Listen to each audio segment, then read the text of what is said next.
Well, hello and welcome. My name is Kubeir, in case you didn't already know that, and welcome to this channel. One big one that I want to talk to you about is the visit visa rejections. Now, I know a lot of people have been submitting visit visa applications. A lot of you are also receiving refusals and rejections, sometimes for ridiculous reasons, sometimes for valid reasons, of course. Now, what are the conditions under which a visit visa may be processed in a positive manner? First of all is your past travel history. Past travel history is very, very important.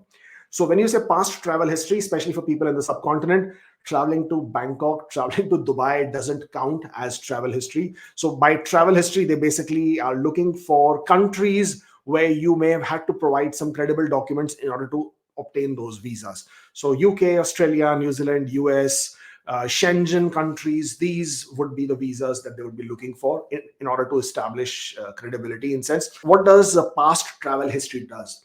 So what does it do? I mean, past travel history establishes you as a genuine bona fide visitor who did comply with the law of the land, who did comply with the fact that they were able to travel to that country and leave that country within the prescribed allowed legal period of stay. So that is where the past travel history or record makes a difference. Having said that, it does not mean that if you don't have past travel history, then your application will be refused.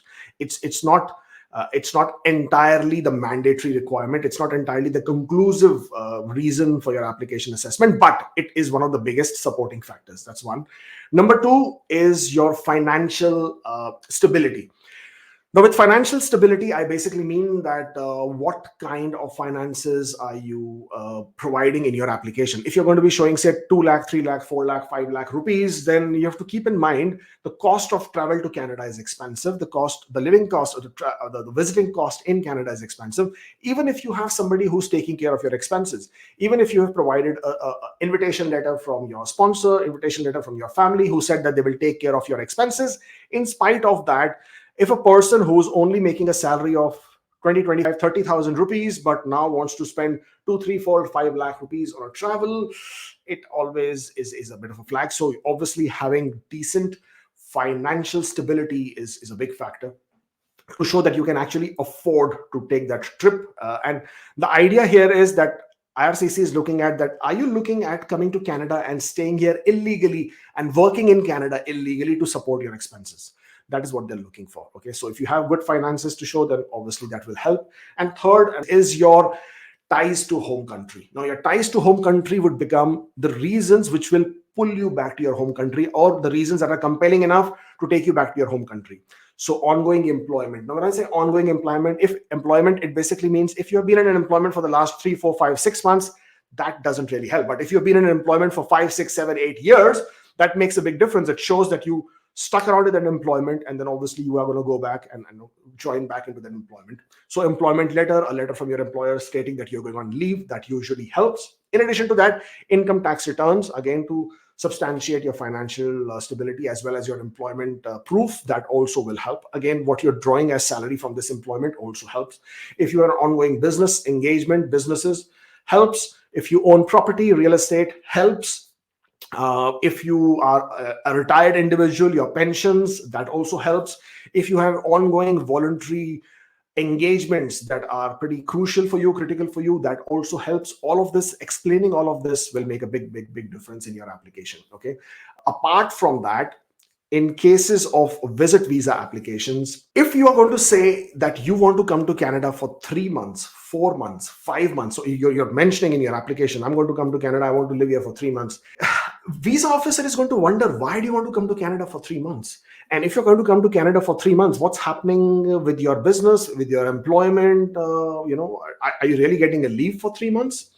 Can you really afford to leave your business for 3 months and you will not go back? And who's taking care of it? So these long periods of intended travel to Canada also is a bit of a concern. Ideally, if you're visiting a country, you will be going there for what? I don't know, 2 weeks, 3 weeks, 4 weeks, 5, 6 weeks at most. So keep your period of stay reasonable, which would be considered as reasonable period of stay. If you're going to be saying that I'm going to be coming to Canada for 3, 4, 5, 6 months, that is definitely a flag. So combination of all this is what will define or decide for you the decision for you, whether it's going to be positive or negative. If you have any negative factors, when I'm saying negative factor means if you don't have travel history. So make sure you strengthen the other aspects of your application, especially the ties to home country. New portal, old portal, we have discussed this before. New portal, we understand or we assume, because there is no way of confirming that it is directly linked to the artificial intelligence that they are using at this point of time in order to identify certain criterias and applications based on which they will be able to make fast decisions. With the old portal, it's still a use of forms, which basically means they will have to manually update those informations. So the data scraping or the data mining has to happen in a different manner. It takes a little bit more time. Therefore, the processing timings are different. You're seeing the new portal having faster processing timing, older portal having slightly longer processing timings. One of the reasons is because of the data mining or data scraping, as I said. But having said that, because more information needs to be extracted from the forms in the old portal, the chances are the visa officer is going to pay little more attention to your application from the old portal versus the new portal. In new portal, as we said, using the artificial intelligence that they're using, they're making faster decisions, but at the same time, a lot of those decisions are not really justified. People are getting very generic refusal reasons, the purpose of travel, ties to Canada. Those are the reasons being given. They don't make sense in a lot of cases. If you feel you're one of those people who has got a decision on their visit visa application which you feel is not justified, which doesn't make sense, first thing that you should do is obviously apply for the ATIP notes or GCMS notes so that you can understand what exactly went wrong with your application, because the officer would indicate what was their concern. Using that, if you are still within the 30 days period of time, do apply for reconsideration of your decision, highlighting what documentation, what information you had provided in your application, which was not considered. And yet the visa officer made a decision contrary to what information you have already provided. Okay, do that. And if it is still not considered, and if you still think you did provide everything and you still have a very good travel history, good finances, everything, then you may want to consider consulting an immigration lawyer who can then take your application to the federal court for a judicial review and challenge that decision of the visa officer.